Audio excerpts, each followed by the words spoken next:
Bonjour, Zohra Belkadi, professeur-chercheur en sciences de gestion à la faculté Ain Sebaa de Casablanca.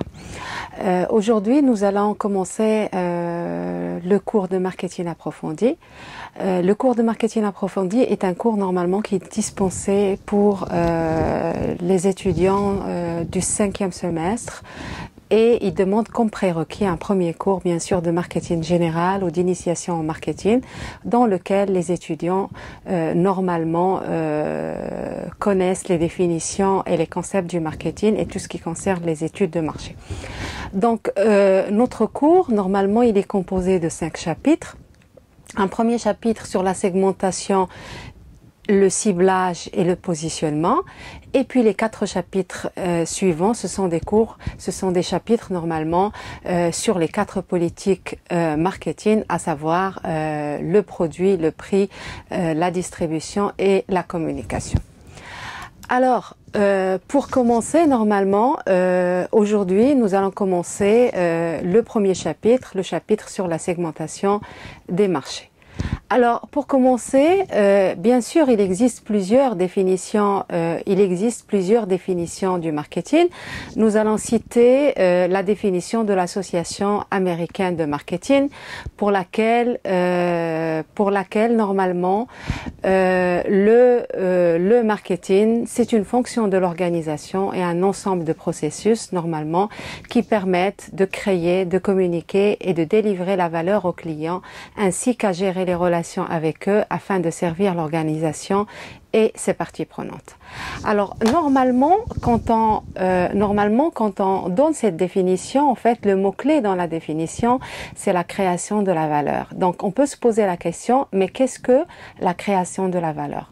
On peut prendre un exemple, une entreprise par exemple qui va créer un site web de e-commerce dans lequel les consommateurs peuvent acheter ce qu'ils veulent ou acheter un certain nombre de produits.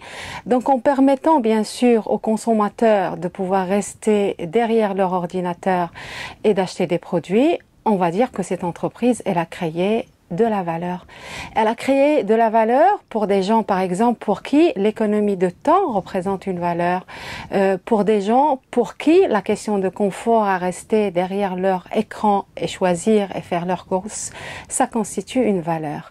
Mais la valeur, c'est une notion aussi qui dépend du segment de marché, qui dépend de la clientèle.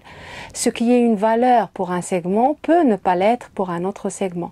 On peut imaginer un autre segment, en fait, d'autres types de clientèle, par exemple des femmes au foyer, des chômeurs par exemple, qui sont dans une situation où ils n'ont pas de problème de temps, mais des fois c'est beaucoup plus un problème, on va prendre comme exemple un problème de ressources. Dans ce cas-là, créer de la valeur pour ces gens-là, ça va passer par la création de produits et de services qui vont permettre à ces gens-là de faire des économies et de pouvoir bien sûr économiser au niveau de l'achat ou au niveau de leurs courses.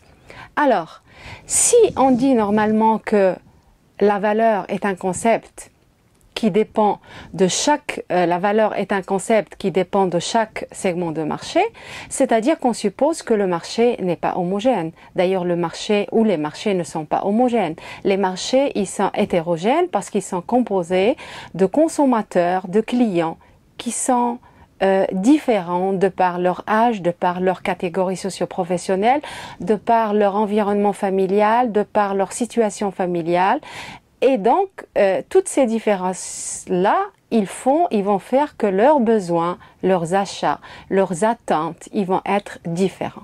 Donc une entreprise de façon générale, elle ne peut pas s'adresser à tous les acheteurs, sauf pour les grands groupes si vous voulez, à tous les acheteurs sur le marché, parce qu'ils sont trop nombreux, parce qu'ils sont trop dispersés, parce qu'ils sont trop différents dans leurs attentes et leurs modes d'achat.